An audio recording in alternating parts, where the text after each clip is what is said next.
Hey there, it's Board Game Dave. So this past weekend I had the amazing opportunity to go to a board game retreat called S'mores and Meeples at a campsite in Coatesville, Pennsylvania. The retreat is organized by a couple named Megan and Jason who do an incomprehensible amount of work to get everything ready for the 3-day event. My friends Gary and Beth have gone for 5 years in a row now, and when they invited me a while back, the idea of a weekend devoted to board games with over 100 other board game enthusiasts was too good to pass up. Now, I'm relatively new to the board game hobby, so I've actually never been to a board game retreat or convention or anything like that. So last week, as Friday got closer and closer, I started to get a little bit nervous about what I should expect and how many games I should bring and what the schedule was gonna look like. And honestly, one of the biggest things I kept thinking about was whether I'd be anxious about meeting new people or joining in on a game or teaching one of my games to complete strangers. You can probably tell that I'm a fairly outgoing person, and as a teacher, I'm pretty comfortable being myself around people. But even for an extrovert like me, it can be a little daunting to walk into a camp lodge full of people you've never met and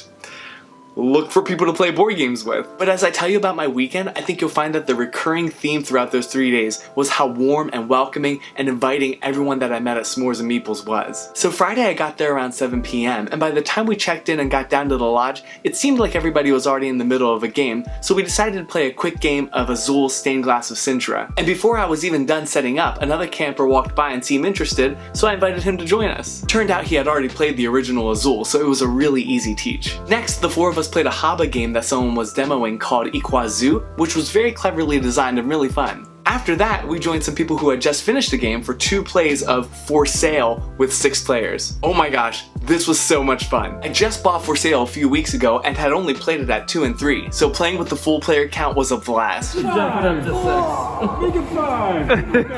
We were about to start a game of Ink and Gold, but then we realized that it was already past midnight, so we called it a day. Saturday morning, I dropped off my games at the silent auction and wandered into the lodge all by myself. This was a little nerve-wracking because I had only met a few people and Gary and Beth were still getting ready, but I saw that some people were finishing a game of Giant King Domino, so I asked if I could join in for the next one. I should point out that at this retreat, they were using color-coded flags to let campers indicate if they were looking for more people to join their game, so it was easy to find new people to play with. There was a couple looking for people to play a Reiner Knizia game called Ra, so I played that, then saw on the Slack app that we were all using that someone was looking for players for Great Western Trail, and then by the time that ended, I was running late for the Wingspan tournament. After that was over, it was time for dinner and my girlfriend had gotten there, so we all made burgers and mac and cheese back at the campsite. That evening, Hannah and I got to play Century Golem Edition with some lovely people, and then ended the night by playing an extremely brain-burny game of Sherlock Holmes Consulting Detective out on the porch of the lodge, before cooking s'mores around a fire with some friends that we had made. Sunday morning, I headed down to the lodge early because I had made plans to teach Heaven and Ale to a couple I had met the day before, and then Hannah was able to join too. Things were starting to wrap up by the time we were done, but we played one last quick game called Tattoo Stories, and then had a hard time leaving because we were having such a nice conversation with the ladies we had been playing with. Some of our discussion had to do with how welcoming people in the board game hobby tend to be,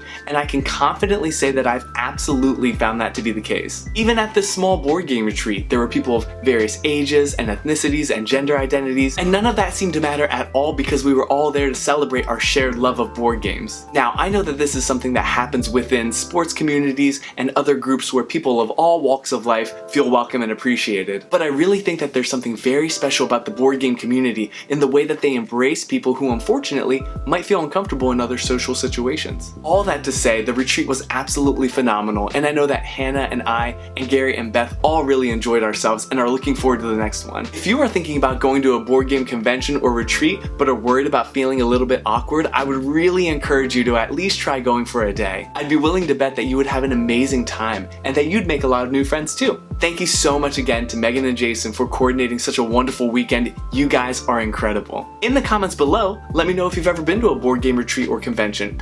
If you haven't, why not? And while you're down there, don't forget to like the video and subscribe to the channel if you haven't already. Oh, one last thing. I stopped at the Games Keep in Westchester on my way home, and if you're ever in the area, you need to check this place out. The owner, Carl, was such a nice guy to talk to, and he was even able to hook me up with a copy of Azul Summer Pavilion, which is a game I've been looking for a while. So yeah, check out the Games Keep. That place is awesome. Well, I'm off to unbox this brilliant game. In the meantime, have a wonderful week, take care, and happy gaming. Bye.